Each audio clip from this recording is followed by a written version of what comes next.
Step beyond the heavy, iron-studded doors, and you enter a world where suffering was not a secret but a spectacle.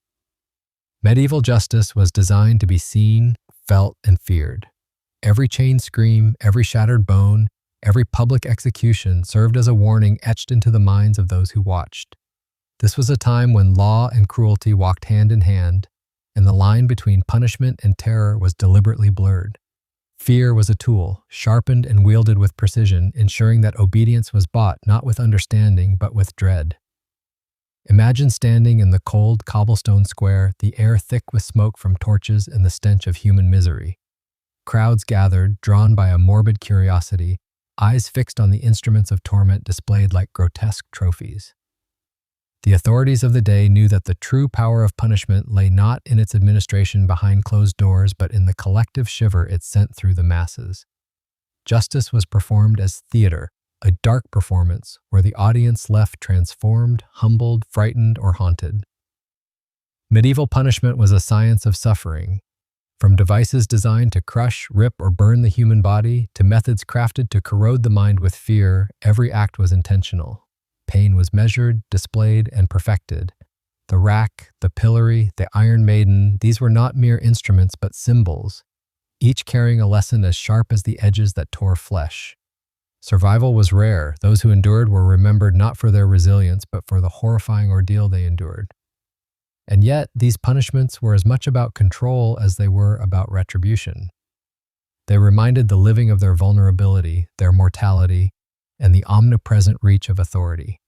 But this is not just history for the sake of horror, it is a window into a mindset where cruelty was codified, celebrated, and normalized. It is a study of fear as currency, where society itself became a witness to the extremes of human endurance. The stories we are about to explore do more than shock. They illuminate the shadowy interplay between justice and cruelty, spectacle and suffering. Each punishment we examine is a testament to the lengths societies would go to assert dominance, to etch obedience into flesh and memory alike. In this video, we will journey through 10 of the most excruciating medieval punishments ever devised. Some were engineered to prolong agony, others to strip dignity entirely. Many were so horrific that surviving them seemed impossible. As we uncover these brutal truths, remember, what you witnessed was real, and the echoes of this cruelty shaped generations. If you dare to descend further into this dark chapter of human history, like the video, subscribe to the channel, and leave a comment sharing your thoughts. The doors are open and the suffering awaits. This is the world behind the iron gates. In the grim theater of medieval justice, the human body became both canvas and instrument. Pain was not random, it was engineered, calculated, and displayed with an almost clinical precision. The first stage of punishment sought to dismantle flesh and bone, leaving nothing but suffering as a testament to authority. Among the most infamous instruments of torment was the breaking wheel, a device designed to transform a living body into a shattered spectacle. Victims were bound to its spokes, their limbs strategically placed between iron bars. Executioners would then methodically strike each limb with a heavy iron cudgel, breaking bones in sequence, prolonging agony, and ensuring maximum visibility of torment. The wheel was more than a tool of death. It was a declaration, a horrifying message to the crowd that the consequences of defiance were absolute. Unlike the wheel, which combined spectacle with systematic destruction, the boot was a punishment that mercilessly squeezed and fractured. Victims' legs and sometimes arms were encased in tight iron or wooden coverings. Wedges were driven in gradually, crushing bones, rupturing flesh, and producing an unbearable pressure that could last hours. This method was deceptively simple yet devastatingly effective. Each turn of a wedge amplified pain, leaving no doubt in the prisoner's mind, and the audience's that the human body was fragile, breakable, and entirely subject to the will of those in power. The boot also carried a psychological weight.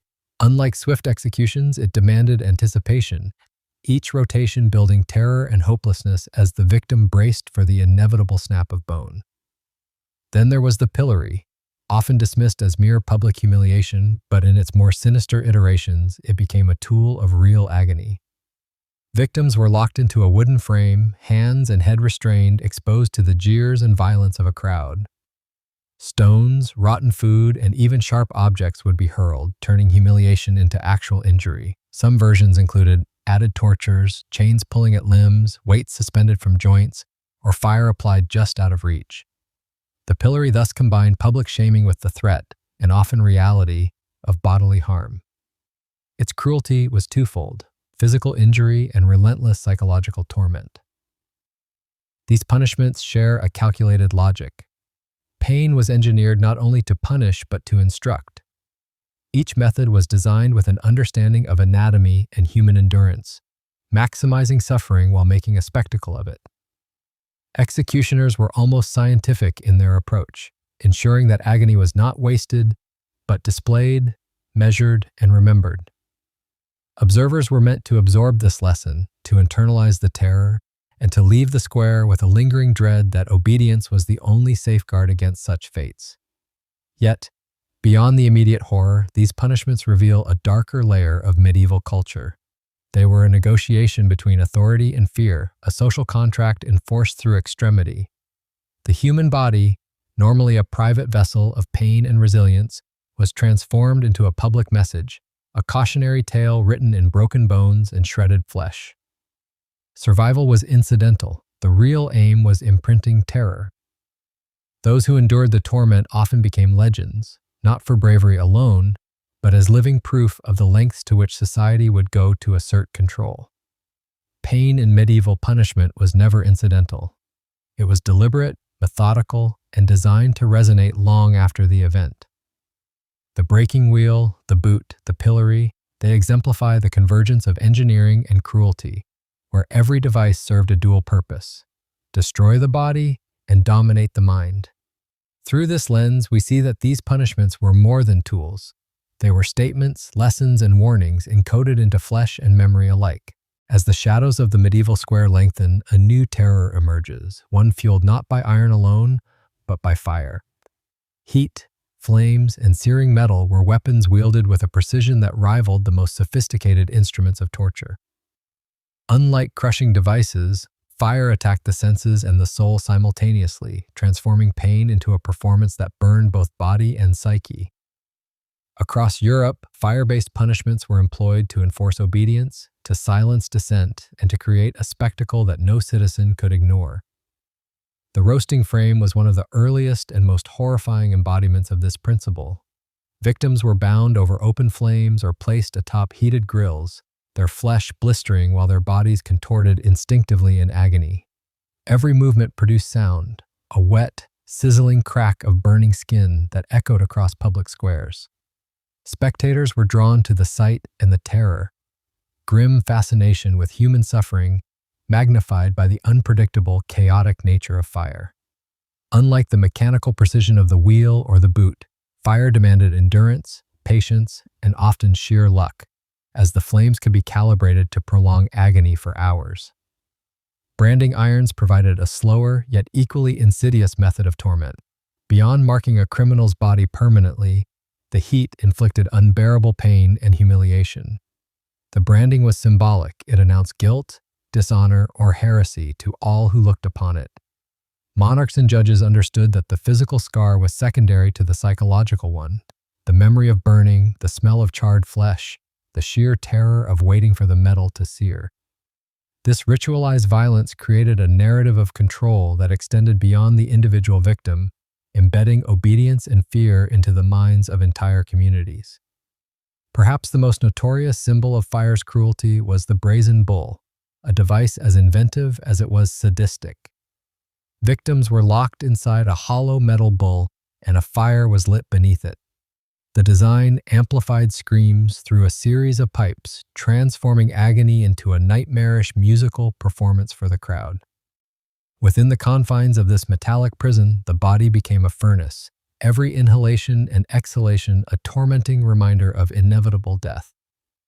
The brazen bull was not merely about execution, it was a calculated spectacle, a warning to anyone who might challenge authority, faith, or law. Its psychological impact was as potent as its physical destruction. Different kingdoms adapted fire-based punishments to their political and cultural needs. In some regions, fire was used primarily for interrogation, where the threat of branding or roasting compelled confessions under unbearable duress.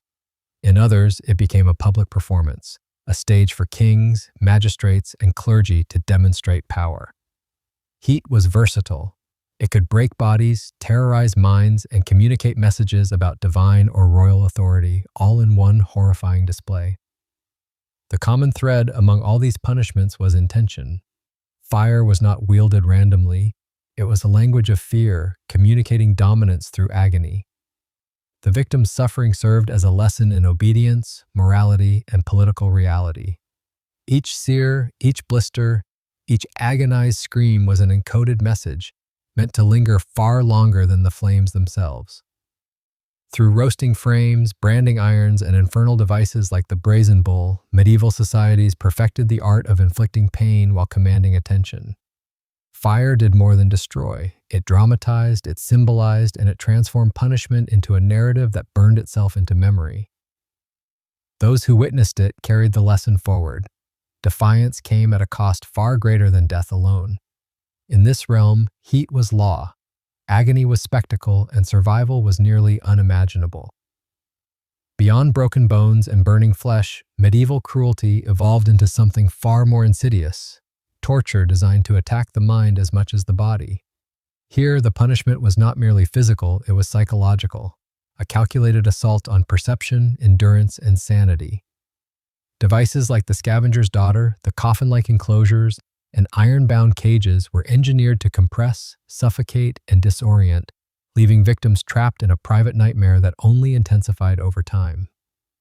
These punishments were the apex of ingenuity and malevolence, targeting the human psyche in ways that are almost impossible to comprehend today. The scavenger's daughter constricted the body into impossible angles. Victims were folded forward, arms forced behind the back, legs bent unnaturally, and pressure applied to compress the torso. Pain radiated from every joint, every muscle, but the horror extended beyond the immediate agony. The body's forced contortions created panic, inducing hyperventilation and vertigo, while the mind struggled to comprehend the unnatural posture. Hours, or even minutes, inside this device could trigger hallucinations, nausea, and the creeping terror of helplessness. The punishment was subtle yet devastating. The body screamed, but the mind too began to fracture. Similarly, coffin-like enclosures transformed confinement into excruciating terror. Victims were placed in tight boxes, sometimes buried partially underground, deprived of movement, sunlight, and normal sensory cues. The mind, starved of stimulation but overwhelmed by fear, often conjured images of suffocation, entrapment, or approaching death. Time lost meaning. Seconds stretched into endless torment. Claustrophobia became a weapon, twisting normal perception into panic and hallucination. The body's natural reactions, struggling, thrashing, gasping, only compounded the suffering, turning instinct into additional punishment. Iron Maiden-style enclosures combined restraint with sensory overload. Victims were immobilized, pierced, or pressed against iron spikes, often in darkness, with only faint sounds of the outside world reaching them. Isolation intensified every sensation, the scraping of metal against skin, the faint shift of weight, the echo of one's own panicked breathing. The brain, deprived of normal feedback and confronted with inescapable threat, entered a state of extreme stress. Victims reported visions, auditory distortions, and a dislocation from reality itself. In these moments, the punishment became almost sentient, reacting to fear with amplification, as if the device itself anticipated terror and heightened it. What makes these methods particularly horrifying is that survival did not guarantee relief. Victims carried psychological scars as indelible as any physical wound. Anxiety, hallucinations, and panic could persist long after release, ensuring that the lesson, obedience, submission, terror endured. Unlike public spectacles of bodily destruction, these punishments often occurred in private, unseen by the masses, yet the message remained. Power could manipulate not just flesh, but perception, will, and thought itself. This seventh punishment represents the apex of medieval cruelty, where ingenuity, psychology, and suffering converge. Here, pain does not merely break the body, it interrogates the mind, tests endurance, and erodes identity. The terror is subtle, insidious, and almost impossible to describe without shuddering at the reality. Human beings were deliberately subjected to experiences that would dismantle their sanity. It is a chilling reminder that suffering in history was never solely about injury or death. It was about dominance, control, and the terrifying potential of the human mind under pressure. In the shadow of medieval justice, some punishments transcended flesh to strike directly at the soul. The final methods in our journey reveal a grim truth. Humiliation was as powerful a weapon as any blade or flame. In public floggings, cucking stools, shaming masks, and exposure punishments, the human body became a stage, and the victim's very identity was the spectacle. Here, society engineered pain not just to punish crime, but to annihilate reputation, to erase social bonds, and to cast the condemned into a living social death. Public floggings were among the most visceral examples. Victims were tied to posts in crowded squares while executioners rained blows upon their backs, shoulders, and legs. Each lash tore flesh, but the agony extended beyond the physical. Every gasp, every scream was witnessed by neighbors, family, and strangers alike. One can imagine the terror of a young woman accused of theft, her mother in the crowd, hiding her eyes yet unable to turn away. The pain was as much about exposure as it was about injury, an intimate violation made public, meant to imprint fear and shame into the community and into the victim's psyche. The cucking stool operated on similar principles of degradation. Typically reserved for women accused of immorality or gossip, the stool hoisted its occupant into the air before dunking her repeatedly into filthy water. The ritual was repeated until the town's authorities deemed the punishment sufficient. Beyond the physical discomfort of cold, wet, and humiliation, the cucking stool served a symbolic purpose. It defined societal boundaries, enforced gender norms, and created a narrative of disgrace that could outlive the victim herself. The memory of being paraded, dunked, and laughed at became a social scar far more enduring than bruised flesh. Shaming masks took humiliation a step further, often grotesquely exaggerating the supposed faults of the wearer. Metal or wooden masks molded into faces of devils, asses, or other demeaning shapes were locked onto heads, forcing victims to wear their shame openly for hours, sometimes days. Imagine a man accused of fraud, forced to wander the market wearing a grotesque visage, laughter following his every step. Every interaction, every glance reinforced his social death, stripping him of dignity and agency while reminding all who watched of the omnipresence of authority. Exposure punishments were another cruel iteration. Offenders could be chained to public posts, forced to stand in the elements, or displayed in cages, allowing townspeople to throw refuse, ridicule, or even stones. Hunger, cold, and physical discomfort were compounded by the psychological torment of constant observation. Victims became spectacles, reduced to objects of scorn. One record tells of a man accused of heresy, locked in a cage above a busy marketplace. Day and night he endured rain, wind, and mockery, watching his friends and family avert their eyes or whisper behind his back. By the time release came, if it ever did, identity and reputation had been irrevocably fractured. The unifying theme of these punishments was control through degradation. Pain, in these cases, was inseparable from shame. Medieval societies understood that destroying someone's social standing could be as effective and often more lasting than breaking a limb. Public punishments reinforced social hierarchies, transmitted cultural norms, and reminded everyone that obedience was not only a matter of survival, but of honor, status, and legacy. By the time these rituals concluded, the victim's body might still exist, but their public persona had been dismantled. The scars of humiliation lingered far longer than wounds, echoing in memory and social discourse. To witness these spectacles was to participate in the construction of power, to internalize fear, and to accept the consequences of defiance. Pain had become theater, morality a performance, and justice a narrative that thrived on spectacle, cruelty, and the annihilation of identity. In the end, these final punishments remind us that medieval cruelty was not limited to the physical. It targeted the mind, the soul, and the very concept of self. The public square became an arena of psychological warfare, where shame, ridicule, and exposure were tools as precise and as devastating as any blade, any flame, or any iron contraption. In medieval society, the ultimate punishment was not death alone, it was erasure, witnessed by all, unforgettable and inescapable.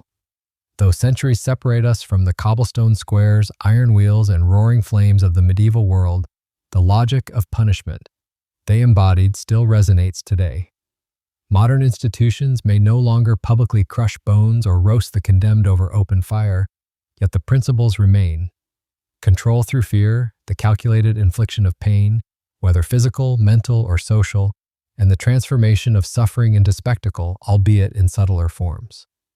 Solitary confinement, invasive surveillance, psychological manipulation, and state-sanctioned spectacles of authority all echo the strategies designed to dominate medieval populations. The instruments have changed, but the intention persists. Consider solitary confinement, a modern chamber that mirrors the private, mind-focused tortures of the past.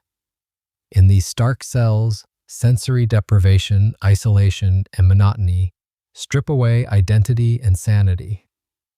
Like the coffins and the scavenger's daughter of old, the prisoner confronts themselves in extremes, stripped of external stimuli and left to wrestle with fear, panic, and hallucination. Weeks or months of enforced isolation can leave psychological scars deeper than any bruise, proving that cruelty does not need iron or fire to be devastating. It is the mind, after all, that is most vulnerable when stripped of control. Surveillance, too, echoes medieval intent. Cameras, tracking devices, and constant monitoring may seem mundane, yet they operate as invisible instruments of obedience. The ever-present eye, whether in public squares or through digital networks, reinforces the same lesson that fear once did in marketplaces and courtrooms. Someone is always watching, always judging, and disobedience carries consequences. The spectacle may be invisible, but its psychological effect is profound, conditioning behavior and shaping society in ways reminiscent of medieval crowds absorbing punishment from a distance. Even psychological pressure in interrogation or behavioral conditioning carries the same kernel of truth. Cruelty and fear can be engineered. Modern systems may employ interrogation techniques, stress positions, or legal intimidation, all calculated to break will without leaving visible scars. In essence, they are the intellectual descendants of devices like the rack or the branding iron, designed to bend the human mind to authority's will while leaving society with the reassurance that justice has been done. Public spectacle has also evolved, taking forms that are cultural, social, or media-driven. Trials broadcasted, viral scandals, and social media shaming serve as contemporary arenas where humiliation becomes a tool of control. The targets may not face iron or flame, but the consequences to reputation, identity, and social standing echo the humiliations of the cucking stool, shaming masks, and exposure punishments. Pain, then, has not disappeared, it has adapted, learning to operate in a world where influence and perception are as potent as blood and fire. History shows that cruelty thrives when masked as order, morality, or entertainment. Medieval punishments were lessons etched into flesh and memory. Modern systems achieve similar effects on psyche and society. Fear remains the instrument, control the goal, and observation the method. The dark creativity of our ancestors is not confined to the past. It lives in any system where suffering, shame, or intimidation is rationalized as necessary. As we reflect on these echoes, the question lingers: have we truly escaped the shadows of medieval cruelty, or have we merely evolved them? The forms may have changed, but the impulse, the desire to dominate, terrify, and control remains embedded in human institutions. The screams may no longer echo through stone corridors, but the lesson endures. Perhaps cruelty, in its many disguises, never dies. It merely waits, patient and silent, until it can manifest again.